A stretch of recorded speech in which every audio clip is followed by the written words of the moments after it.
بسم اللہ الرحمن الرحیم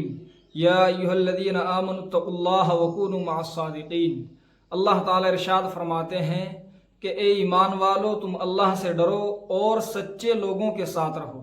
یعنی جو اچھے انسان ہیں، جو خوبیوں کے حامل ہیں، جو سچائیوں کے راستوں کو اپنانے والے ہیں، تم ان کے ساتھ رہو۔ یہ باقاعدہ اللہ تعالیٰ کا حکم ہے۔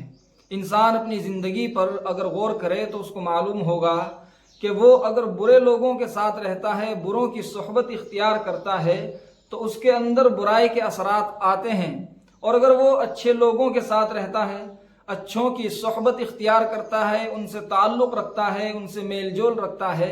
تو اس کی طبیعت میں اچھے اثرات آتے ہیں اور وہ اچھائی کی طرف چلنے لگتا ہے۔ یہ قرآن کریم کے اس حکم کی ایک بڑی حکمت ہے،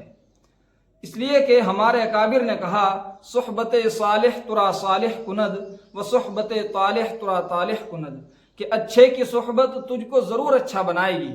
اور برے کی صحبت تجھ کو ضرور برا بنائے گی۔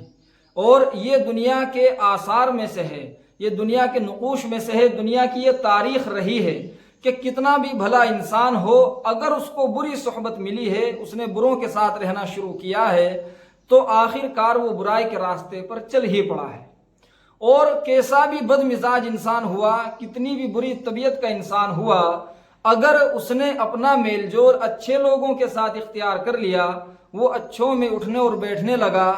اور اللہ کے جو نیک بندے ہیں ان کے ساتھ میں وہ اپنا وقت گزارنے لگا، تو اس کی طبیعت میں خیر آ گئی، بھلائی آ گئی، اور اس نے اچھائی کی طرف چلنا شروع کر دیا، وہ نیک انسان بن گیا۔ تاریخ میں ایسے واقعات بے شمار ہیں، بڑے بڑے شرابی، کبابی، بڑے بڑے زانی اور بڑے بڑے برے لوگ، جب ان کو کوئی اللہ والے ملے، اللہ کے نیک بندے سے ان کی ملاقات ہوئی اور ان کے دل میں ان کے لیے قدر پیدا ہو گئی، انہوں نے ان کے ساتھ رہنا شروع کیا،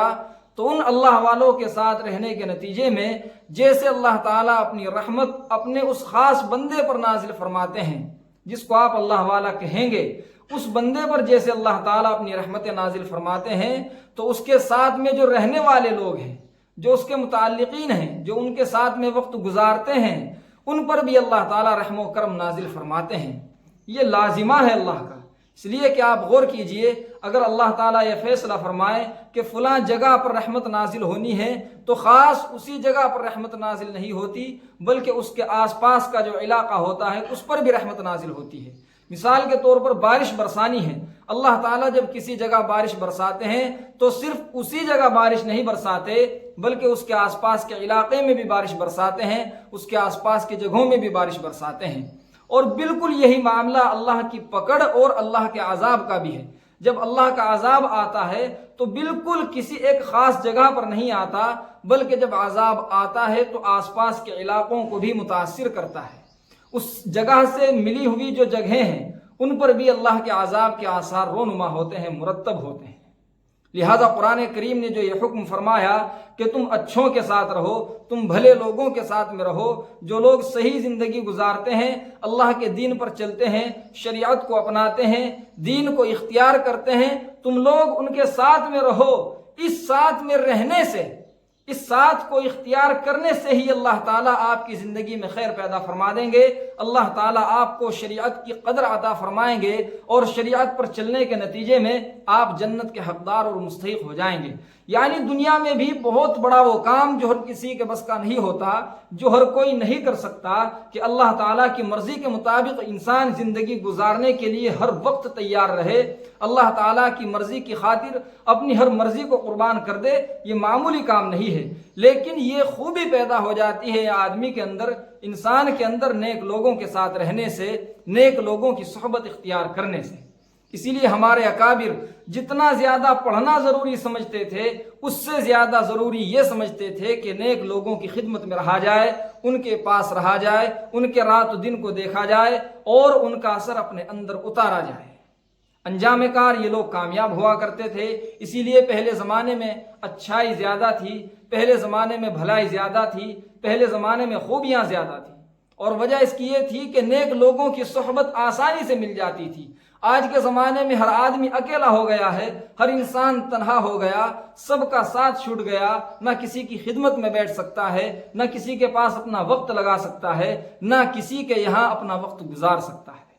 جس کا نتیجہ یہ ہے کہ ہر آدمی اپنے نفس کا غلام ہوتا جا رہا ہے، اپنی مرضیوں کا اور اپنی خواہشوں کا تابع دار اور فرما بردار بنتا جا رہا ہے۔ یہ آج کے وقت کا بڑا المیہ ہے اور یہ بڑے افسوس کی بات ہے۔ ہمیں اللہ تعالیٰ سے اس سلسلے میں خاص طور پر رجوع کرنا چاہیے، اللہ سے ہمیں اس چیز کے متعلق دعا بھی کرنی چاہیے کہ یا اللہ ہم کو نیک لوگوں کی صحبت عطا فرما، ہم کو نیک لوگوں کا ساتھ عطا فرما، اور برے لوگوں کے ساتھ سے ہماری حفاظت فرما۔ جو لوگ برے ہوتے ہیں وہ دوسروں کا نقصان بھی کرتے رہتے ہیں اور ان میں آپ بھی شامل ہو جائیں گے، وہ آپ کا بھی نقصان کریں گے۔ یہ ایک بڑی حقیقت ہے۔ اگر آپ اللہ کے نافرمان بندوں کی زندگی دیکھیں جو اللہ تعالیٰ کی مرضیوں کے خلاف چلتے ہیں، وہ ہر آدمی کا ہر موڑ پر نقصان کرتے ہیں، ہر قدم پر نقصان کرتے ہیں، وہ کسی اپنے کے بھی اپنے نہیں ہوتے ہیں، ان کی زندگی گزرتی ہی ایسے طرز پر ہے، ان کی زندگی گزرتی ہی ایسے طریقے پر ہے کہ ان کی وجہ سے دوسرے آدمی کا ہر حال میں نقصان ہی ہوتا رہتا ہے، اور وجہ اس کی یہ ہے کہ ان سے اللہ ناراض رہتا ہے، ان سے رسول اکرم صلی اللہ علیہ وسلم ناراض رہتے ہیں، جس کی وجہ سے ان پر لعنت برستی ہے، شیطان کا ان کے ساتھ میں ایک تعلق ہو جاتا ہے، شیطان کا خاص واسطہ ہو جاتا ہے، جس کی وجہ سے وہ لوگ شیطان کے ہم نشین بن جاتے ہیں اور برائیوں میں وہ استعمال کیے جاتے ہیں۔ شیطان ان کو برے کاموں میں استعمال کرتا ہے، چونکہ وہ اللہ کی بات نہیں مانتے، اس لیے وہ برائیوں میں استعمال ہوتے بھی ہیں۔ لہٰذا ہمیں نیک لوگوں کا ساتھ مانگنا چاہیے اللہ سے۔ اللہ تعالی ہم کو نیک لوگوں کا ساتھ عطا فرمائے، اپنے خاص اور اچھے بندوں کا اللہ تعالی ہم کو ساتھ عطا فرمائے۔